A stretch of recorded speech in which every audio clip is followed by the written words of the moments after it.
మీరు మీ అభిమాన shows and serials TV కన్నా ముందు ఈటీవీ విన్ యాప్లో చూడండి.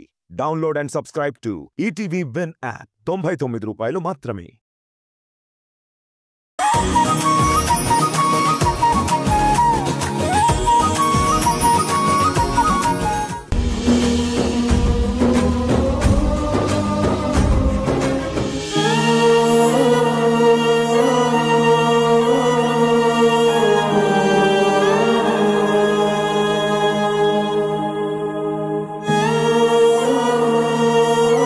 చూడమ్మా రాధా, ఇప్పుడు నీకు పెళ్లి చేయడం కన్నా నాకు వేరే పనేమీ లేదు.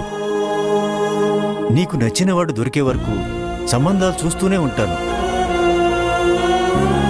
కబురు పంపిస్తాను, వచ్చి అబ్బాయిని చూసి వెళ్ళమ్మా. అబ్బా నాన్న, మళ్ళీ మొదలు పెట్టారా? లేదమ్మా, ఇప్పుడే మొదలైంది. ఇంకా సంబంధాలు వస్తూనే ఉంటాయి. ఒకవేళ నువ్వు ఇక్కడికి రాలేదనుకో, మేమే దేవకి మేడం ఇంటికి వస్తాం. తర్వాత నీ ఇష్టం.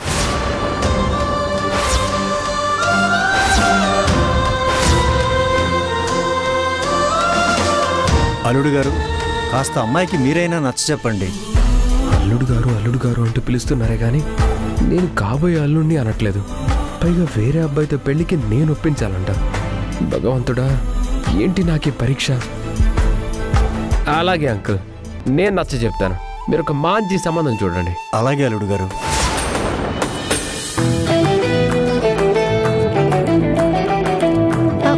బావగారు, సంథింగ్ సంథింగ్. ఏంటి? ఏం లేదు బావగారు, మా అక్క జాగ్రత్త అంటున్నాను. అదే, మా అక్క మీ ఇంట్లోనే ఉంటుంది కదా, జాగ్రత్తగా చూసుకోండి అంటున్నాను. అది వాళ్ళకి తెలుసులేవే, నువ్వు నీ ఆరింద మాటలు ఆపో. వెళ్ళొస్తాం అంకుల్, వర్క్ చూసుకొని వెళ్ళాలి. అలాగే అల్లుడు గారు. అమ్మా,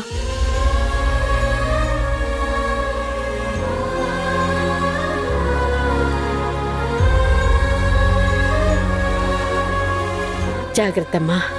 వెళ్ళొస్తాను మున్ని. జాగ్రత్త. అలాగే అక్క. నాన్న,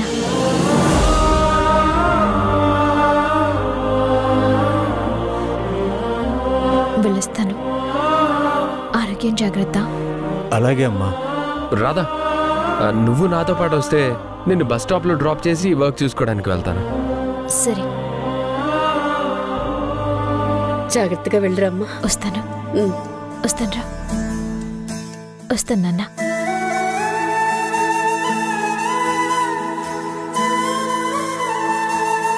బాయ్. బాయ్ అమ్మా. బాయ్ నాన్న.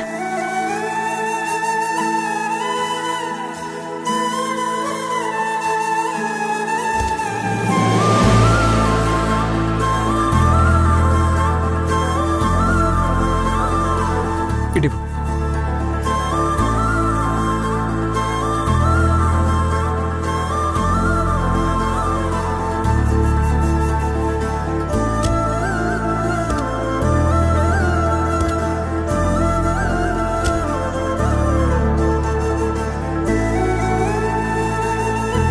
సీట్ బెల్ట్ పెట్టుకో. రావట్లేదు.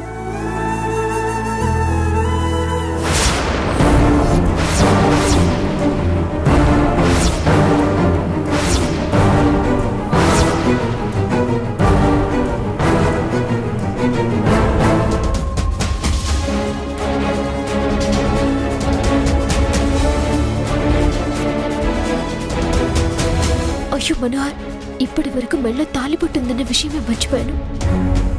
అమ్మ వాళ్ళు చూస్తే ఏంటి పరిస్థితి? సర్లే, చూడలేదు కదా, నువ్వేం కంగారు పడకు. సీట్ బెల్ట్ పెట్టుకో.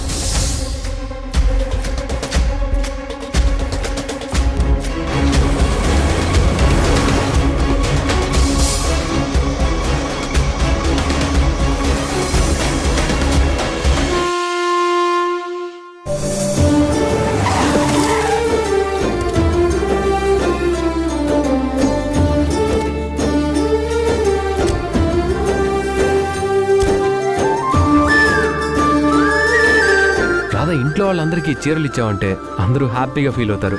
అంతకన్నా ముందు నాన్నమ్మ దగ్గరికి వెళ్ళి తనతో మాట్లాడాలి. 2 రోజులు అవుతుంది తనని చూడక. ఎంత బెంగ పెట్టుకుందో ఏమో. పద.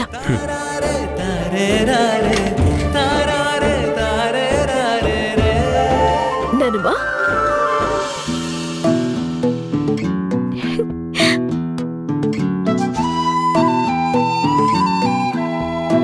నేను వచ్చేసాను నాన్నమ్మా. 2 రోజులు అవుతుంది నేను చూడక. ఎలా ఉన్నావు నానమ్మా? సమయానికి మందులు వేసుకున్నావా? సరిగా భోజనం చేస్తున్నావా? ఏమి ఇబ్బంది అవ్వలేదు కదా? ఎలా ఉన్నారు బామ్మ?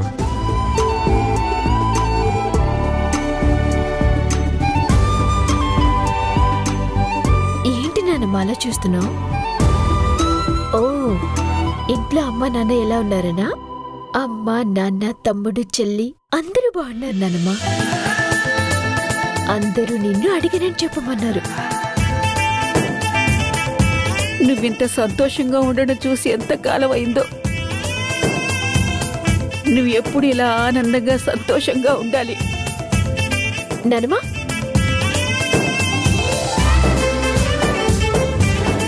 చూసావు నానమ్మా, ఈ చీర ఎంత బాగుందో. ఈ చీర నీకోసం అమ్మ వాళ్ళు పంపించారు. నీకు నచ్చింది కదా? అవును బామ్మగారు, రాధ వాళ్ళ అమ్మగారు ప్రత్యేకంగా మీకోసం ఇచ్చి పంపించారు. రాధా, నువ్వు బామ్మగారితో మాట్లాడుతూ ఉండు, నేను వెళ్ళి ఫ్రెష్ అయ్యి వస్తాను. ఇంకేంటన్నమ్మ విశేషాలు? ముందు మీ అమ్మా నాన్నలకి నువ్వే గాయత్రి అని చెప్పేదాకా ఇంకేం విశేషాలుంటాయి?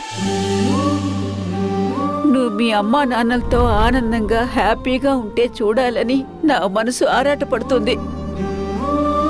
ఈ ఇంటి వారసురాలిగా ఈ ఇంట్లో మీ అమ్మా నాన్నలతో కలిసి గలగలా నవ్వుతూ సంతోషంగా ఉంటే ఎంత బాగుంటుందో.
ఆ విరిసిన పువ్వులు చిరు చిరు ఆశలు.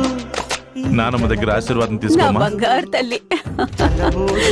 చేసినవి కిలకిల నవ్వులు వెనపోసి సిరులు కొనలేరెవ్వరు. చల్లగా ఉండు తల్లి. దేవుడే ఆదివి నుండి పంపిన దీవెనలు ఎప్పుడు ఈ కోవెలలో వెలిగే దీపాలు. సిరిసిరి మౌవలు ఆ విరిసిన పువ్వులు చిరు చిరు ఆశలు ఈ గలగల ఊసులు. అమ్మా, దేవుడికి దండం పెట్టుకుందు గాని. అలాగే పదమ్మా. వెళ్ళమ్మా.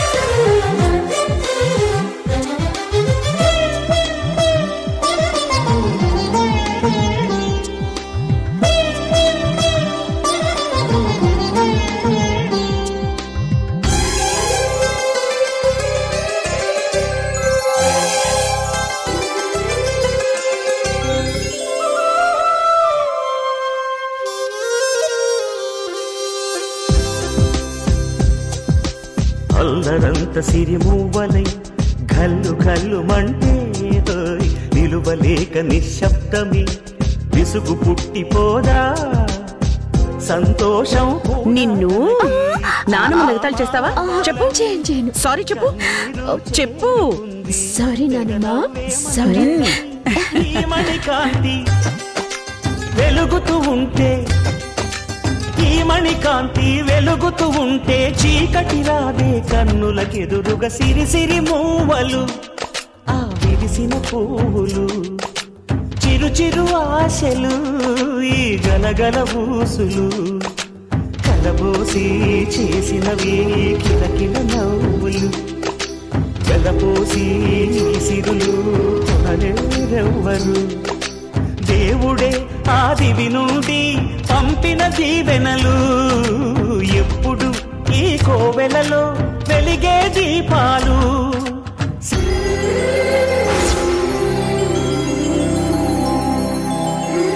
ఈ ఇంటి వారసురాలుగా నువ్వింత ఆనందంగా ఉండాలని, ఈ ఇంటికి ఏమీ కాందానిలా నువ్వు ఉండడం నేను చూడలేకపోతున్నాను రాధా.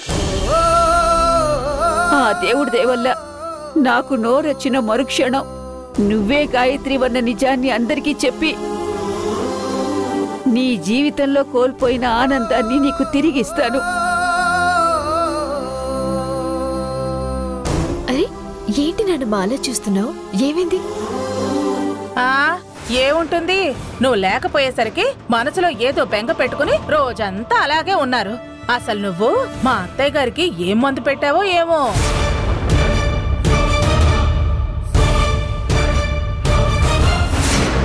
అదేంటి మేడం అలా మాట్లాడుతున్నారు? నేనేమీ లేని అనటం లేదు. నువ్వు నిన్న లేవని భోజనం సరిగ్గా తినలేదు, మందులు సరిగ్గా వేసుకోలేదు, డల్లుగా ఉంది. ఇప్పుడు నిన్ను చూసిన ఆనందంలో ఆ మొహం చూడు ఎంత సంతోషంగా వెలిగిపోతోందో.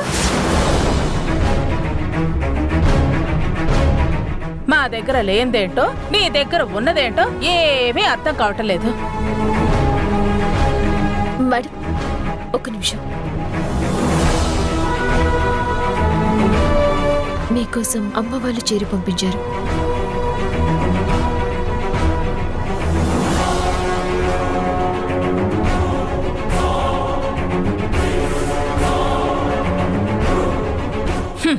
ఇటేవో. ఎంత పొగరు కాకపోతే నా మనవరాలు తెచ్చిన చీరని అలా ఇసిరి కొట్టేస్తావా? నీ కాళ్ళు విరిచి పొయ్యిలో పెడతా చూడు.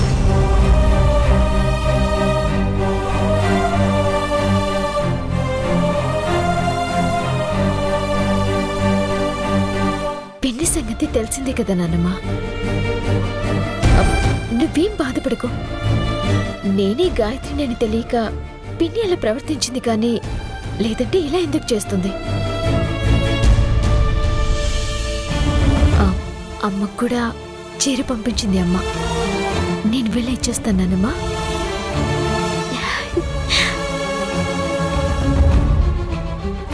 ఇద్దరు గొప్ప అమ్మల్ని పొందినా నువ్వెంత అదృష్టవంతురాలివి అనుకోవాలా?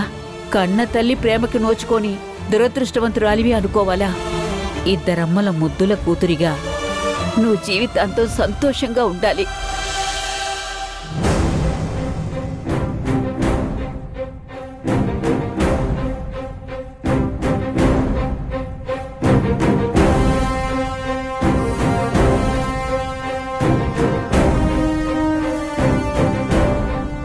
ఓకే, తప్పకుండా.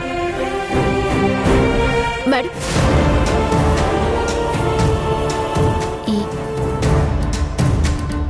ఈ చీరని మా అమ్మా నాన్నలు మీ మీద అభిమానంతో పంపించారు.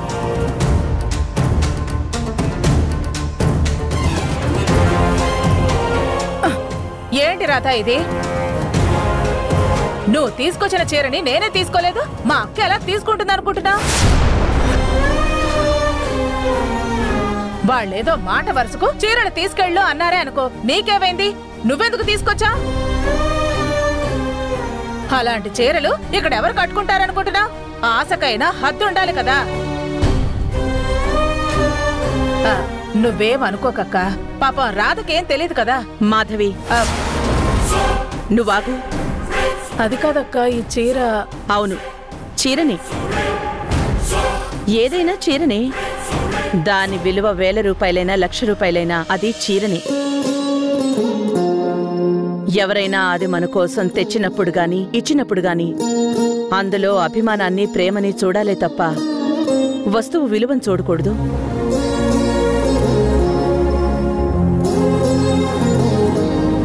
రాధా వాళ్ళ అమ్మవాళ్ళు మన మీద ఏదో అభిమానంతో చీర పంపించారు. ఆ చీరటివ్వు.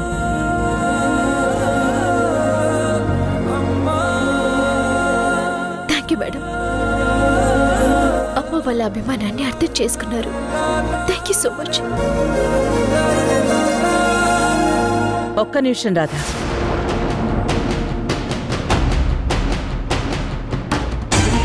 ఈ చీర మీ అమ్మ వాళ్ళు పంపించారని కదా చెప్పావు? అవును మేడం. మీ అమ్మ వాళ్ళు ఎలా ఉన్నారు? వాళ్ళ ఆరోగ్యం ఎలా ఉంది? అందరూ బాగున్నారు మేడం. మీ అమ్మ నాన్నలు అక్కడ హ్యాపీగా ఉన్నారు. వాళ్ల గురించి చెప్తున్నప్పుడు నీ ముఖంలో ఆనందం కనిపిస్తోంది.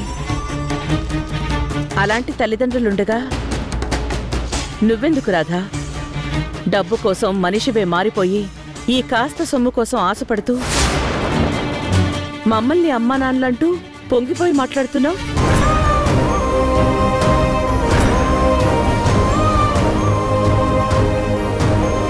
ఏం లాజిక్ పాయింట్ లాగేవక్క. అందుకే నువ్వు ఈ ఇంటికి యజమానురాలు అయ్యావు. నేనేమో బుర్రా బుద్ధి లేని వంటింటి ఎరుకులా తయారయ్యాను. నువ్వేమో ది గ్రేట్ దేవకివి అయ్యావు. నేనేమో పిచ్చి మాధవిని అయ్యాను. సమాధానం చెప్పు రాధా, చెప్పు. అక్కడిగిన దానికి సమాధానం చెప్పు. నువ్వు సమాధానం చెప్పలేవు, ఎందుకంటే నీ దగ్గర సమాధానం లేదు. నువ్వు డబ్బు కోసం కక్కుర్తి పడి కావాలనే మా అక్క బావగారిని నీ కన్న తల్లిదండ్రులంటూ గొడవ చేశావు. వాళ్ళు నీ కన్న తల్లిదండ్రులైతే వీళ్ళు కాదనేగా అర్థం. ఒకవేళ వీళ్ళు నీ కన్న తల్లిదండ్రులైతే మరి వాళ్ళెవరు? వాళ్లను నువ్వు అద్దెకు తెచ్చుకున్నావా, లేక వాళ్ళు నిన్ను అద్దెకు తెచ్చుకున్నారా? ఒకవేళ అదే నిజమైతే నీ కుటుంబం మాత్రం మోసగాళ్ల కుటుంబం అన్నమాట. మేడం,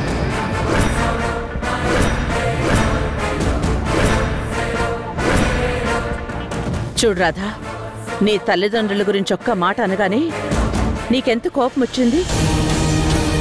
ఎందుకంటే వాళ్ళంటే నీకు వల్లమాలిన ప్రేమ ఉంది కాబట్టి. కానీ నువ్వు డబ్బు కోసమో అధికారం కోసమో మంచిగా నువ్వు మారిపోయి ఒళ్ళంతా స్వార్థాన్ని నింపుకుని నీలో ఉన్న ఆత్మాభిమానాన్ని చంపుకుని అందలం ఎక్కాలన్న ఆలోచనతో ఇంత చీప్గా బిహేవ్ చేస్తున్నావు.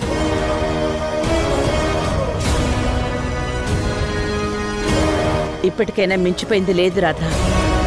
నువ్వు ఎప్పట్లాగే మంచిగా మారి నీకున్న తెలివితేటల్ని ఇలాంటి పిచ్చి పనులకు కాకుండా జీవితంలో ఎదగడానికి ఉపయోగిస్తే నీ ఎదుగుదల చూసి నేను ఎంతగానో సంతోషిస్తాను. కానీ అలా కాకుండా నా పిచ్చి నాకు ఆనందం అంటూ ఇలాగే చేస్తే నిన్ను చూసి జాలిపడ్డం తప్ప మేము చేయగలిగింది ఏమీ లేదు. ఆలోచించుకో. మీరు అడుగుతున్న ప్రతి ప్రశ్నకి నా దగ్గర సమాధానం ఉంది, కానీ అది నిజమని చెప్పే సాక్ష్యం లేదు. నేనే మీ నిజమైన కూతున్నన్న నిజం మీకు తెలిసిన రోజు, ఈ రోజు నేను పడుతున్న మాటలు, అవమానాలు అన్ని గాల్లో మేఘాల్లో తేలిపోతాయి. నీటి మేఘాలు కురిపించే వర్షంలో మీ ప్రేమలో తడిసి ముద్దైపోతాను. నిజం తెలిసి ఆ క్షణం కోసం ఎదురు చుట్టం తప్ప నేనేమీ చేయలేకపోతున్నానమ్మా. మేడం, కొన్నిసార్లు మనకు కనిపించే సాక్ష్యాలు అబద్ధాన్ని నిజమని నమ్మేలా భ్రమని కలిగిస్తాయి. అది భ్రమ అని తెలిసిన రోజు నిజం నిజాయితీగా బయటకు వస్తుంది. ఆ రోజు ఎవరెంత పొరపాటు పడ్డారో అర్థం అవుతుంది. రాధ ఎందుకింత మొండిగా ప్రవర్తిస్తుందో తెలుస్తుంది. అంతవరకు ఓపిగ్గా ఎదురు చూడడం తప్ప ఏం చేయలేం. మాటలు వినడానికి మాట్లాడడానికి బాగుంటాయి మనోహర్, కానీ మన మనసులో మెదిలే ప్రతిదీ నిజం కావాలి అనుకోవడం మూర్ఖత్వం అవుతుంది. అయినా ఇంకా ఎంతో సమయం లేదు కదా. ఇంకా కొన్ని రోజుల్లో అత్తయ్య గారి ఆరోగ్య పరిస్థితి ఎలా ఉన్నా మీరు బయటికి వెళ్లాలనే విషయాన్ని గుర్తుపెట్టుకోండి.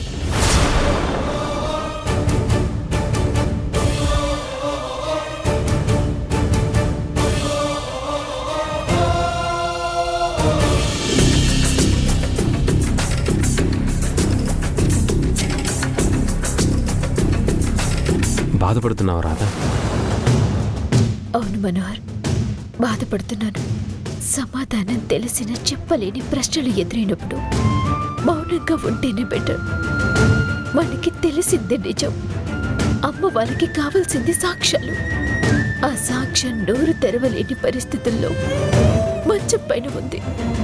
ఆ నోటికి మాటొచ్చి నిజమ్మ నాన్నమ్మ నుండి ఆ గది దాటి బయటికొచ్చిన రోజు అన్ని ప్రశ్నలకి సమాధానాలతో పాటు సాక్ష్యం కూడా తోడవుతుంది. అందరికీ నిజం తెలుస్తుంది.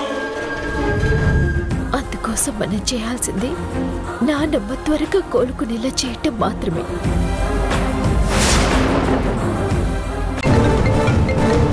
హలో, మా రాధకి ఒక సంబంధం చూశాము. అబ్బాయి అమెరికా నుంచి విజయవాడ ఏదో పని మీద వచ్చాడంట. ఆ అబ్బాయి తనతో కలిసి మాట్లాడాలి అనుకుంటున్నాడంట. కొంచెం ఎలాగైనా మా రాధను ఒప్పించి ఆ అబ్బాయితో మాట్లాడేలా చేయి బాబు.